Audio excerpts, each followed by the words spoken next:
Hello there. Petite geek et petit geek, et les grands aussi, comment allez-vous? Moi ça va tranquille, merci de demander. Je vous souhaite à tous évidemment un bon et joyeux Noël et je vous propose de découvrir mes 10 films de 2022 et n'oubliez pas de me partager votre top dans les commentaires, on commence juste après ça, let's go.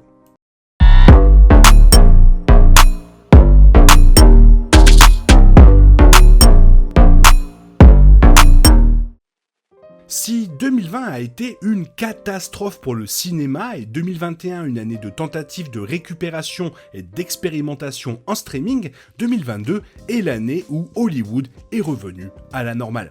Les blockbusters étaient de sortie, les films indépendants ont une nouvelle fois montré de quoi ils étaient capables et Kevin Feige était de retour pour annoncer les prochains projets Marvel en développement pour divertir le public. Bien qu'il puisse y avoir une suite ou deux dans cette liste, la plupart des meilleurs films de 2022 sont en fait des créations originales, ce qui est un exploit compte tenu de la popularité actuelle des reboots et des remakes.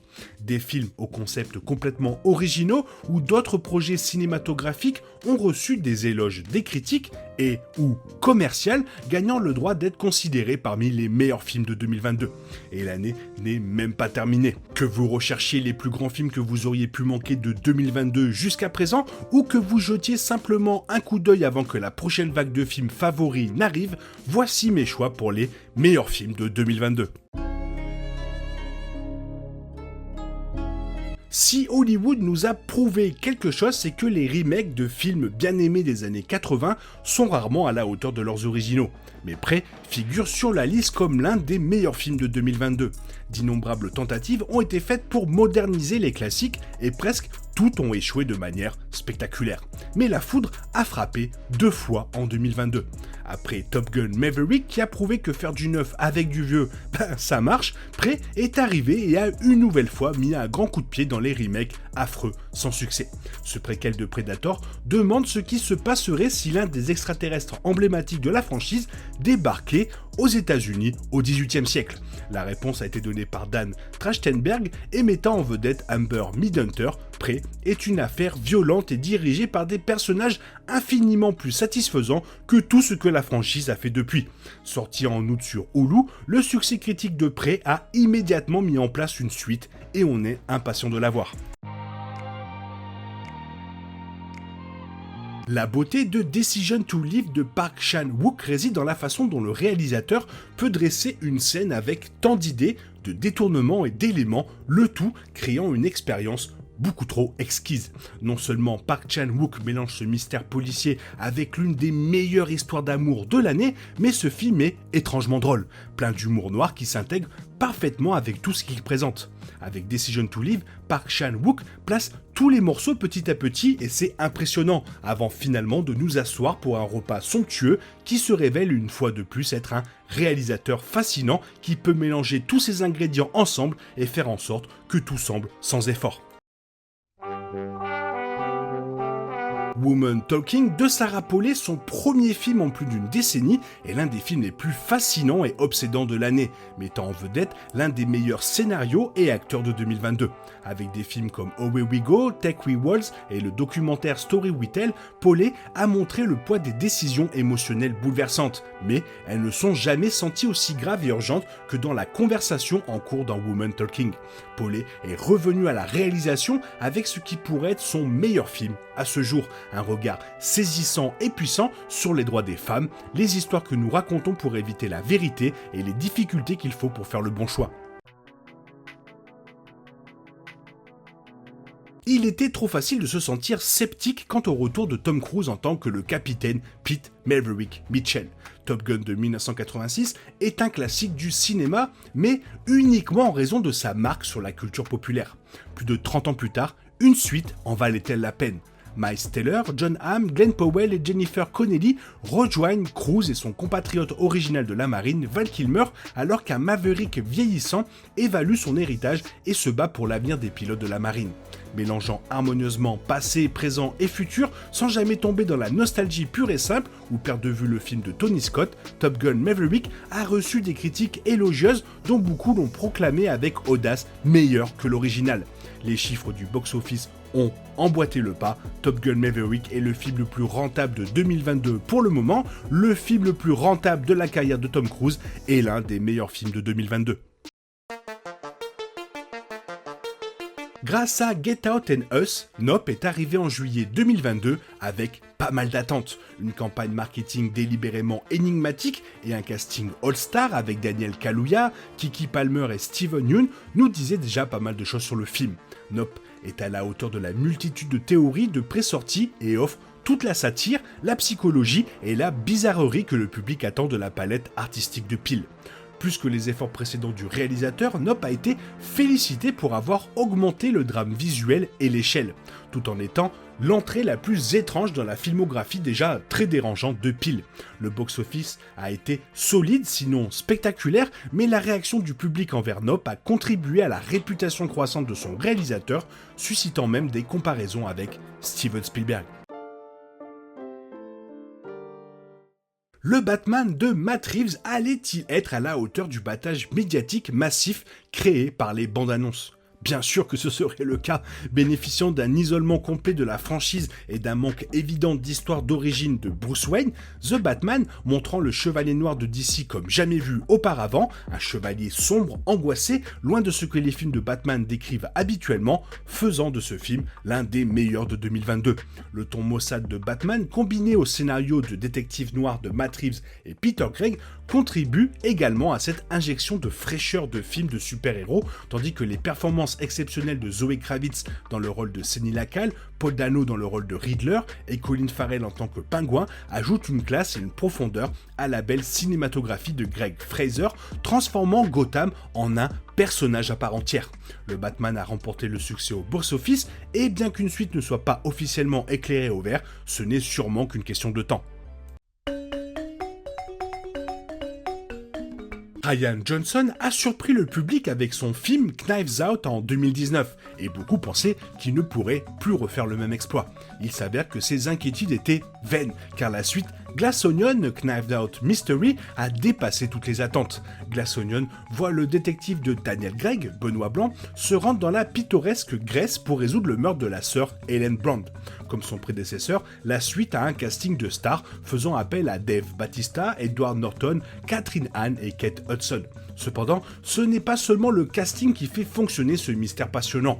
Comme dans le film précédent, tous les rebondissements ne sont pas révélés avant le monologue déductif de Blanc à la fin du film, et la réponse au mystère est cachée à la vue de tous. Les critiques de Glass Onion sont extrêmement positives, beaucoup louant la direction de Rian Johnson et l'histoire générale elle-même. C'est pourquoi c'est l'un des meilleurs films de 2022. Cela fait plus d'une décennie que le premier film Avatar est sorti, incitant beaucoup à se demander pourquoi Avatar 2 a pris si longtemps. Cependant, James Cameron a prouvé qu'Avatar la voix de l'eau valait bien l'attente. Jack Sully, toujours sur Pandora, élève sa propre famille avec Neytiri. Avatar 2 voit un nouveau clan de Na'vi connu sous le nom de Metkayina, une tribu vivant dans l'eau, qui s'associe à Sully et aux Na'vi pour combattre un ennemi très familier. Avatar 2 est facilement l'un des meilleurs films de 2022 sur la base de ses seuls visuels fantastiques. James Cameron a certainement pris son temps pour apprendre et produire des CGI sous-marins et Pandora a l'air plus magique que jamais. Le temps supplémentaire entre le premier film et la suite a donné au scénariste suffisamment de temps pour créer une histoire envoûtante. Initialement, une suite d'Avatar devait sortir en 2013, mais il est finalement préférable qu'elle soit sortie en 2022. La technologie a énormément progressé depuis sa première date de sortie prévue et le CGI qui est tissé dans le film de James Cameron est un spectacle à voir. Ce second film glisse facilement sur la liste des meilleurs films de 2022 car c'est sans doute un chef-d'œuvre cinématographique. Lorsque 2022 a commencé, beaucoup s'attendaient à ce qu'une dose de folie multiverselle, déformant la réalité, se classe parmi les meilleurs films de 2022. Mais personne ne s'attendait à ce que ce soit ce film. Sorti en mars et réalisé et écrit par les Daniels, Everything Everywhere All at Once a plu à tout le monde, partout à la fois avec Evelyn de Michelle Yeoh, soudainement propulsée dans un monde de réalité alternative, avec des opportunités manquées en tant que visage familier qui menace de faire tomber toute la réalité. Les critiques ont unanimement défendu le rôle principal de Yeoh, mais ont également félicité les Daniels pour avoir adopté leur concept de multivers avec beaucoup plus de vigueur, d'ambition et de bravoure que le célèbre Doctor Strange 2. Impossible à classer ou à définir en termes conventionnels, Everything Everywhere All at Once est la plus rare des choses cinématographiques, une expérience vraiment originale qui doit être vue et ressentie pour être crue. Everything Everywhere All at Once mérite largement cette place dans les meilleurs films de 2022. Quand on parle de l'impact des films et du véritable pouvoir qu'un grand film peut avoir, il est difficile de ne pas parler de Steven Spielberg, qui a donné vie aux dinosaures, amené des extraterrestres sur Terre à plusieurs reprises, présenté certains des films les plus horribles et déchirants de l'existence humaine, a créé le blockbuster de l'été tel que nous le connaissons et a redéfini à peu près tous les genres dans lesquels il a réalisé un film.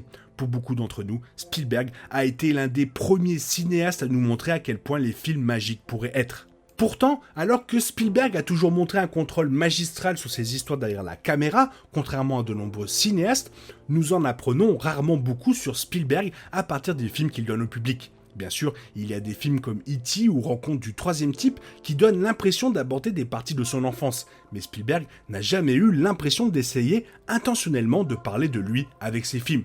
Il peut faire de l'impossible une réalité, mais il semble toujours qu'il garde sa vie personnelle enfouie. The Fabelmans est un regard à peine voilé sur son enfance, montrant d'où vient son amour du cinéma, sa vie de famille qui a à la fois nourri et inquiété cette passion, et les histoires qui l'ont fait. La plupart d'entre nous ont grandi avec Spielberg et ses films d'une manière qui donne l'impression de l'avoir toujours connu, mais avec les Fabelmans, Spielberg nous fait nous asseoir et nous raconte ses débuts, son histoire et sa profonde adoration pour le cinéma qui a amené tant de classiques au cinéma. Mais ce nouveau film de Spielberg ressemble également au film le plus ludique du réalisateur, comme s'il s'agissait d'une conversation avec le public sur son enfance. Il nous fait un clin d'œil, il nous montre des parties de lui-même qu'il n'a jamais partagées, et il semble s'amuser dans ce retour sur sa vie. Dès son plus jeune âge, on voit un désir de concrétiser ses rêves en essayant de recréer des moments de The Greatest Show on Earth et en montrant un profond amour du cinéma. Lorsque nous voyons le jeune Sammy Fabelman regarder l'écran pour la première fois, c'est presque comme si nous pouvions ressortir notre première fois en regardant Les Dents de la Mer ou Les Aventuriers de l'âge perdu. Spielberg montre également comment son amour du cinéma est devenu une sorte d'obsession et comment son amour de l'art est le plus important pour lui. Nous le voyons particulièrement à travers la famille Fabelman, car nous voyons les complications du mariage entre la mère de Sammy, Mitzi, et le père Burt, qui s'aiment mais ne semblent jamais vraiment se voir. Mais c'est la théâtralité de Mitzi et l'esprit pratique de Burt qui ont fait de Sammy ce qu'il est, le grand réalisateur qu'il deviendra un jour. Mais même avec ce grand casting qui comprend également Seth Rogen à son meilleur niveau, Judd Hirsch qui apparaît pour une scène et vole la vedette, et un incroyable caméo de David Leitch, la véritable star du film est Gabriel Labelle. Labelle doit nous faire ressentir l'émerveillement que le cinéma a eu sur sa vie, et il le fait avec brio. Dans cette histoire profondément personnelle, Spielberg met l'histoire de sa vie entre les mains de Labelle et il illumine les Fabelmans à travers sa vision du jeune Spielberg. Des premiers instants montrant le pouvoir que le film avait sur un jeune Spielberg, au plan final hilarant qui fait rire Spielberg avec le public et nous fait savoir que nous connaissons le reste de l'histoire, les Fabelmans est un regard exquis sur les origines d'un des réalisateurs les plus habiles qu'Hollywood ait jamais connus. Spielberg rend la sensation personnelle relatable et, une fois de plus, nous montre une nouvelle couche de ses capacités. Si 2022 était une année consacrée à la magie des films, il est parfaitement logique que Spielberg soit celui qui illustre le mieux ce point. Voilà, c'était mes 10 films préférés pour 2022. N'oublie pas de me faire part de ton top dans la zone commentaire. Maintenant, il est temps pour toi de reprendre la vie normale et de se retrouver demain pour une nouvelle vidéo. Encore un joyeux Noël. Bye bye.